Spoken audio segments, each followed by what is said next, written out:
Meet Chereace Richards with Rich Family Legacies.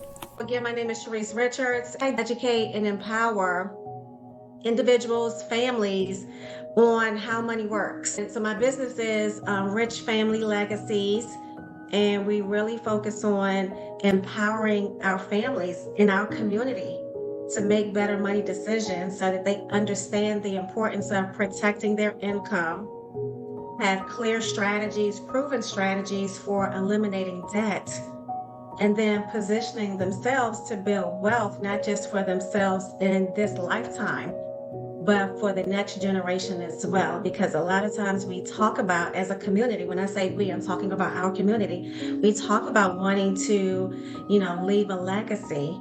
And I know legacy is beyond just money, right? We're falling short in that area. So my goal is to step in and talk about how do we do it in a real, tangible way so that we can put some action behind what we're saying we want to do. My name is Angela Thompson, and I am with ArKAngel Enterprises, LLC, and I am here with Miss Chereace Richards, my friend, and now yours. Yes. So, first of all, thank you so much for this opportunity to come onto your platform. I'm truly honored. I just have so much honor and respect for you for how you just pour into everything that you do with such passion and life. You're such a sweetheart. Yes, yes, yes, yes. And so we're going to talk about how we know each other, our friendship, but then we're going to get right into honoring Miss Chereace, so what she's done in this business world, and we're going to talk about what inspired her, and we're going to conclude with how you get in contact to reach her so that you too can take advantage of the services that she has to offer. So let's start with the friendship. So Miss Chereace and I are in the same chapter, Romeo Omega chapter of Alpha Kappa Alpha Sorority Incorporated. And I can tell you from my experience in working with her that she is a gem. She is everything you would expect and so much more. She's loyal. She's a hard worker. She believes in the craft. She believes in the services that she provides. And she's trustworthy, and that she will, when she says she's going to do something, she most definitely will do it. And so she has a passion for the business that she is going to share with us today. And one of the things that I have learned in working with her, she worked with us in this group called the Youth Leadership Institute, and she came and she taught them entrepreneurial skills. And it was the best thing ever, because now some of those little young people, middle school, have this hint of what they want to do, and they're eager to kind of get started, and that's all because of your leadership. And so, Miss Chereace, I'm going to turn it over to you. Tell us how to do it. Well, the first thing is having an open mind. Okay. To receiving information that may not necessarily be the same thing that you heard, the same thing that you may have taught and experienced growing up, right? Be open to having a pattern interrupt in the way you think about money, saving, investing, and planning for the future, right? And then connect with a wise counsel, a professional that can be your partner on this journey to financial literacy, financial wellness, and financial freedom. So it seems to me that the biggest barrier coming into this is our mindset, trying to not totally dismiss, but put it into some type of perspective so that we don't lose sight of what we've learned, but we at least give ourselves enough grace to think about what options are available, because if we keep doing the same thing, we're going to get the same results. So it's that whole pivoting moment that we need to really embrace to kind of go forward with any type of strategies that we would put in place. So my knowing coming into this and having talked to you before, this is for any age. We can learn the lessons that you're going to share with us, some of the key points, really as early as we start to get allowances and we start to understand the concept of money, all the way to the point where we can no longer touch it, see it, because we're not here anymore, right? So it's really a lifetime commitment, and the strategy, I would think, changes over time, and so what we learn and what we need to do at a young age is going to change on the trajectory as we kind of move through life. So let's talk about the strategies in any order that you want to go in. Let's talk about and even the why this needs to be important, because like you said, we talk about legacy, we talk about generation, but we cannot have that without money, right? We cannot be able to move forward with whatever we want to experience for ourselves, let alone for those that we leave behind, and to be able to teach, unless we have some type of foundation, financial foundation to kind of keep us going. Yeah. So I think, the importance of this conversation is, realizing where I was over 11 years when I got introduced to a lot of the concepts that I share with people. What I realized for myself was that I was on a pathway to where I was not going to be prepared for retirement. I think back to when I started working right out of college. I had a good job. I was advancing through that corporate America track, and I was doing the things that I'd been told to do, like, put money away in your 401k, make sure you're saving this, and, all the things, right? And what I realized is that without a clear plan, that I was not saving nearly as much as I needed to enjoy the lifestyle that I had envisioned for myself in retirement. And so what I realized was that retirement is not just about getting to 65 or whatever, it's not about getting to your 60s. It's not that number that we're talking about. Retirement is all about the number that you feel like is enough to live that lifestyle when you slow down from working or stop working. Right? Because a lot of times in this new generation that we're in, we love what we do. Mm-hmm. So we're not committed to, this is when I'm going to stop working. But what if I slow down, right? What are some streams of income that you need to have in place? What vehicles do you need to have in place? How do you need to diversify your financial portfolio? So whether you decide to, 10 years, 15 years, 25 or beyond, to work, right? What that end number needs to be, right? So we're properly planning for the end, right? And then working backwards, right? Working backwards. A lot of times people don't plan to fail. They just fail to plan. And I realized that was the situation that I was in because I hadn't fully planned for retirement, and to be able to travel, and have the home paid off, and have my home by the lake, just all the things that most of the times we're dreaming about in retirement. I was not on that path, right? And I don't think most of us are. So how do you get started? I mean, realistically, with the numbers, is the market research a precursor to some of this? So if you imagine a lifestyle such as what you talked about, do people need to sit down with the what ifs? If I were to have this house on the lake, how much would that house cost? In what geographical area? What type of income do I need so I'm comfortable going out on vacations? And is the precursor to some of this just sitting down and starting, taking that first step into trying to figure out what life I want to mimic while I'm working, plus the additional features that I want to have afterwards. Yeah, that's it, right? Just writing down what that dream life looks like, what the goals are, right? Because and I think most people do a good job of that. Like, I have a vision for, I have a goal too, right? But creating those vision boards and all of that, right? But let's take it a step further and let's attach a number to it. Now, for folks that don't know how to budget or don't know where to start, what advice do you have for them to come up with those numbers? There you go. A lot of times people, they try to go at it alone, right? And we do as much as we know, right? But when you know better, you can do better. So it's always good to get support by a trusted financial advisor, a trusted partner, a friend, someone that you can lay it on the line for, and get the support that you need. Okay. So they're taking the first step. They now have an idea. They've taken this vision that's in their head, maybe on some vision boards, and now they've got a budget. They've got a plan. They know what, life is like right now in terms of how much money they're currently making with their current stream of income. any additional income they may have coming in from additional businesses, but they have to think ahead, right? They may have a child now, they may have another one in 10 years. So they've got a plan. Now what?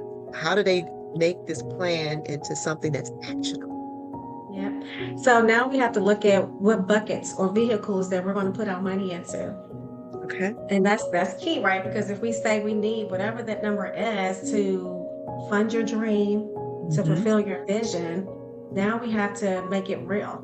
And so I teach my clients the importance of having a diversified financial portfolio. So we can have some predictability, we can have some risk, we can have some safe tanks strategies, right? Let's have a mix of it so that we can maximize our gains and minimize our losses as much as we possibly can, right? Let's have balance to our financial portfolio, because a lot of times they're unbalanced because they don't know, right? They know what they know and they do the best that they can with what they have.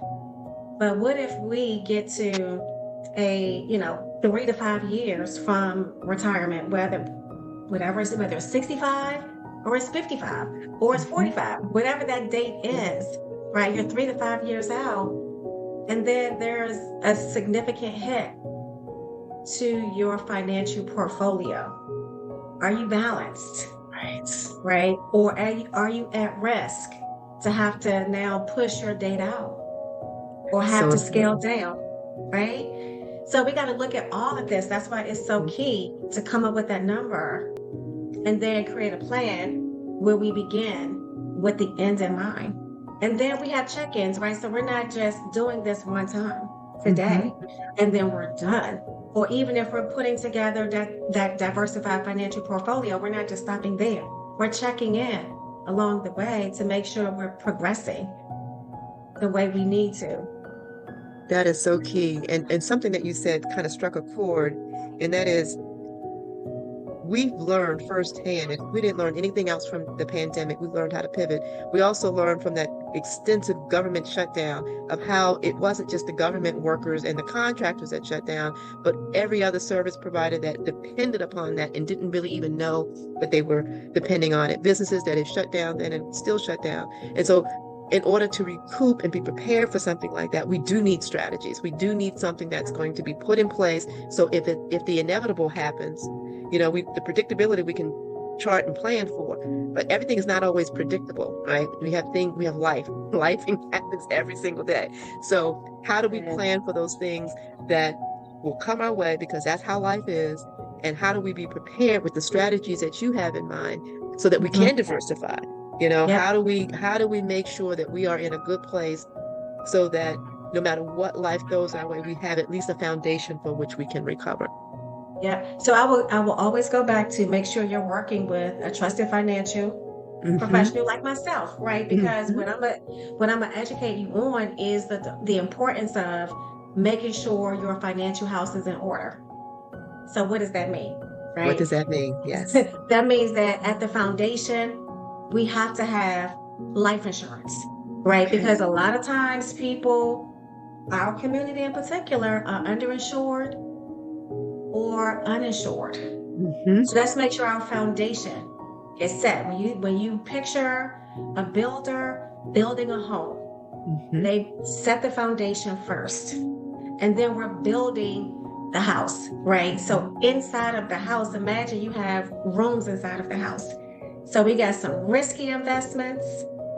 We're planning for short-term investments, short-term needs. We have some emergency funds, and then we have to make sure we have a safe tank room, right? But then we put our roof on top, right? And our house needs to be protected from taxes, and it needs to be protected from inflation. So when we look at where's our money going, this is where the education comes in, right? When you think about where you're putting your money, does it make sense to have a significant portion of our future income sitting in a bucket that's tax deferred? Because essentially what we're saying is that I don't want to pay taxes today on this money. I want to pay taxes in the future. But when you think about the question, do you think taxes are going to be higher or lower in the future? And most people say yes. Then let's look at diversifying. Let's diversify. Right. You hit on a good point because I think people think in the immediate, right? They say, okay, I need this tax deferred strategy, not thinking Right. deferment means you're going to have to pay at some point. How do you Right. get prepared to pay when he or she comes with their hand out to say, okay, you've deferred long enough. It's time to pay up. It's And where's time. that money coming from? So if you don't Right. plan to have it, you still That's owe where it. the planning comes in. That's where the planning comes in because that tax, like deferring your taxes, is not the only way to Hmm. reduce your taxable income. That's where we have to be smart. We have to be creative. We have to be Hmm. open. Yes. Let's take a deep dive into some of these strategies. You mentioned insurance. We all have insurance, but I'm not sure that we all have the right insurance. There's term, there's whole life, there's probably a lot of things in between. How should we look at insurance? We're told we have to have it going back to our roots and what we've been Mhm. taught growing up. Let's make sure that we have the right insurance and making it work for us. How does that look?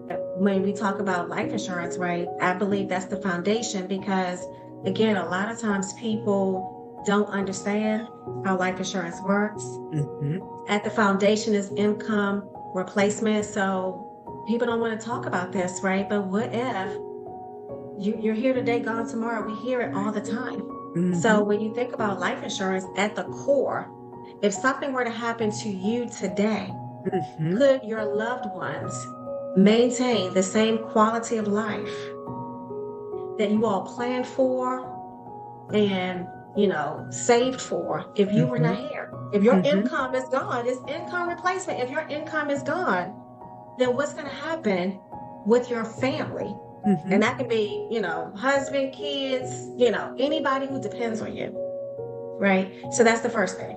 Hmm.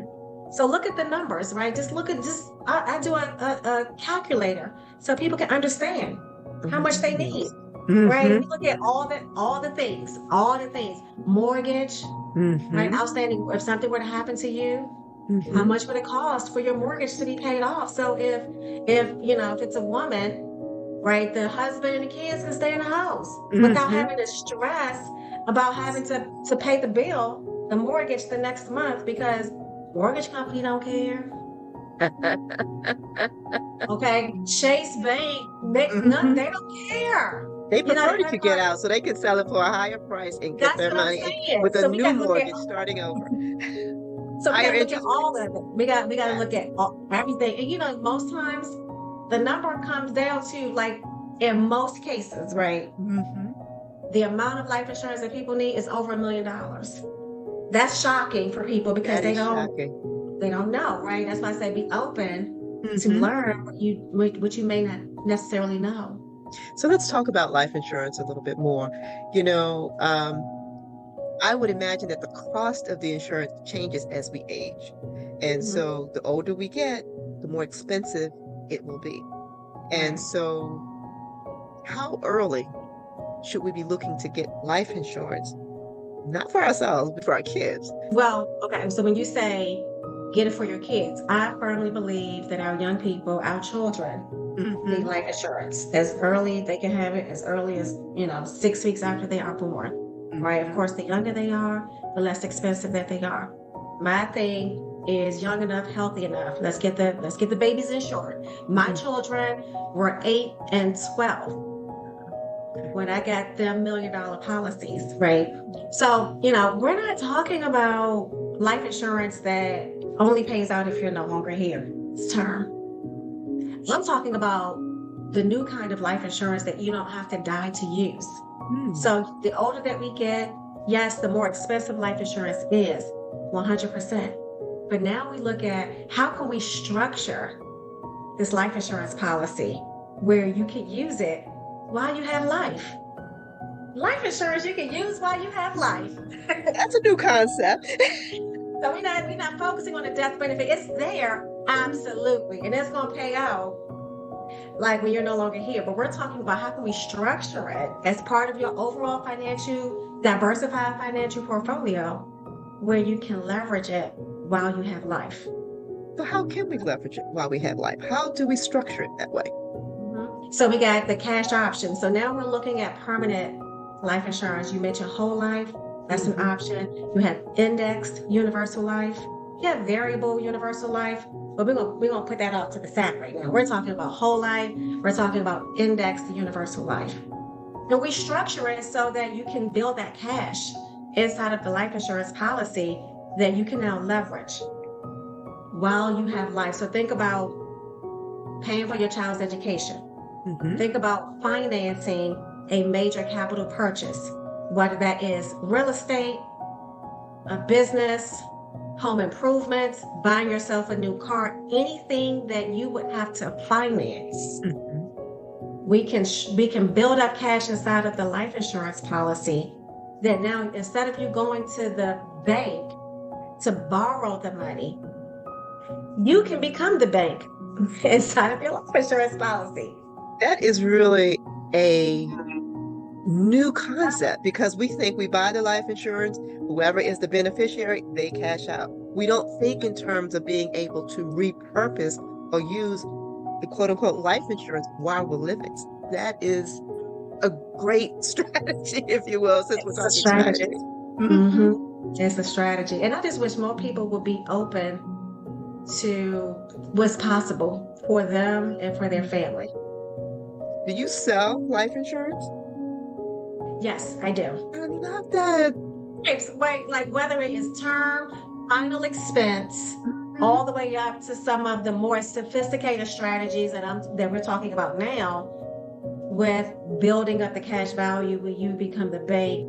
So we have whole life or index universal life, and everything in between is what I offer. Because it goes back to what I said, like looking at what the client needs, where they are, and then creating a strategy using life insurance to support you.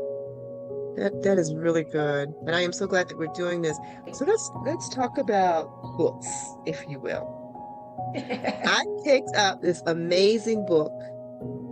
It's called Faith, Focus, and Action by Miss Chereace Richards.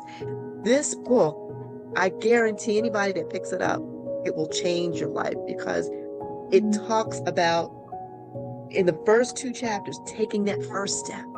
It talks about the fact that we put all of these, we give all these reasons in terms of what comes in and motivates us positively and negatively, that prevents us from not just fulfilling our purpose. We don't know if we're fulfilling it or not, because we are kind of immobile, if you will, because of all of these external stimuli. We don't have the time. We've got, this, that, or the other. This book teaches us to hone in on our faith.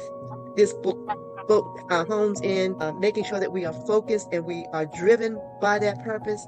And it is an excellent read. And so one of the questions that I wanted to ask you about your business, and I will also ask you about this book, is your inspiration. What motivated you to start the business that you have and to really pour into people the way that you do, and then to apply those lessons in this incredible book? Yeah. My journey to, I hate to say success, but when I started in this world of entrepreneurship, it reminded me of a childhood dream that I had, that I didn't see for myself working a job 40 hours a week for 40 years, only to retire to 40% of my income. Right. So now that I'm in financial services, it's like, wow, that 40% of your income, like that kind of connects there. Right. But when I really started building a business and trying to find my own unique voice in this world of entrepreneurship, it drove me to really get clear on who I was and what my unique voice would be in this big world of entrepreneurship.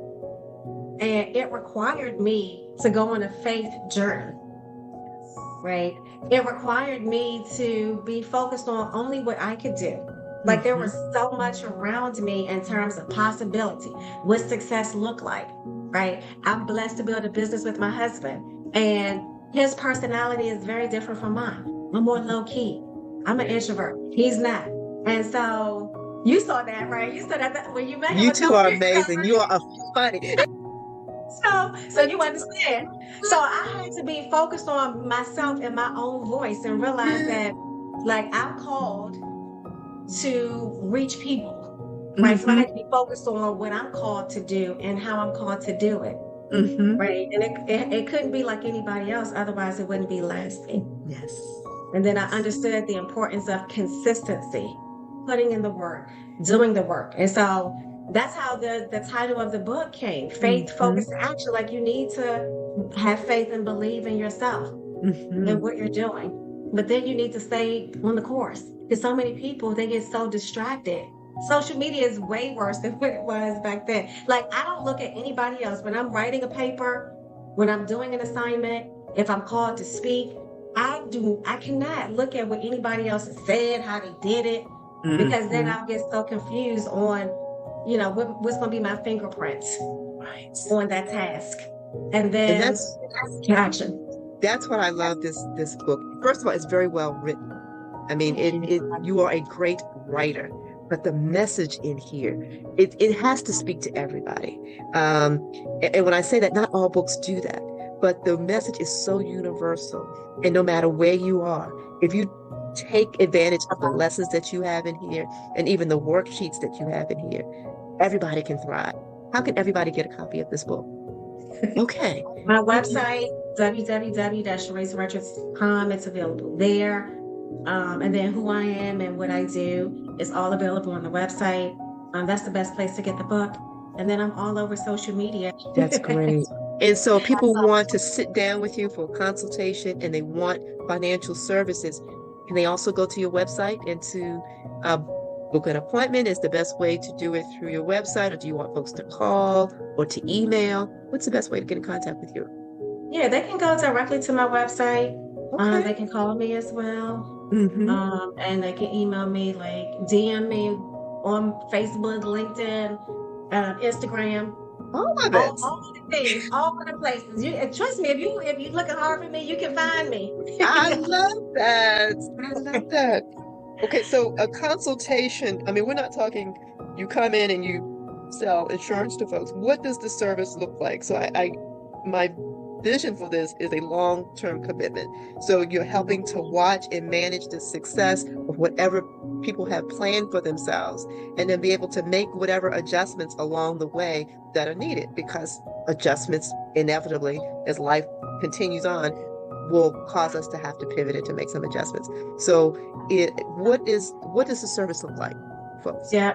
Yeah. So the initial call is a 30-minute call just to me get to know you. I have a series of questions that I ask just to find out where you are. And even if there's a good fit, right? And it's Mm-hmm. an opportunity for you to identify if I'm a good fit for you, right? Because it is a partnership, right? And so at the end of that call, if we both agree, then we can move to a longer call where I can begin the education part. So based on what I've learned about your financial picture, your views on finance, Mm-hmm. right? Then I can tailor a presentation, right? To kind of educate you and empower you. And then after that, the third call is usually where I'm providing some recommendations based on me getting insight into your financial world. So usually between like that second and third call, there's a financial data sheet that my clients are completing that allows Mm-hmm. me to get insight into their financial world so I can then make recommendations, right? That's great. Because look at me like your doctor, your financial doctor, right? We don't want to go into the doctor's office and say I'm hurting, and then he just give us a prescription. You're like, what's this for? That is What? good. You're right. You are so Right? right. I Yeah. like this So long-term relationship, because finances change, your job changes, your opportunity changes. You could have a job, you could lose a job. And so this long-term relationship that people could build with you will help them no matter where they are on their journey. yeah. So I would say if anything resonates with you that I've talked about, let's have a conversation, right? It doesn't cost you but 30 minutes of your time, maybe less, to just see like if there's some opportunities for you to, make some adjustments. I love that. What an honor to recognize you during Women's History Month and hearing her story, your story, not history, but her story. Everyone, welcome Miss Chereace Richards, your financial advisor. Please check her out Thank you so much, Chereace, for saying yes. We love you, and I am so incredibly proud of you.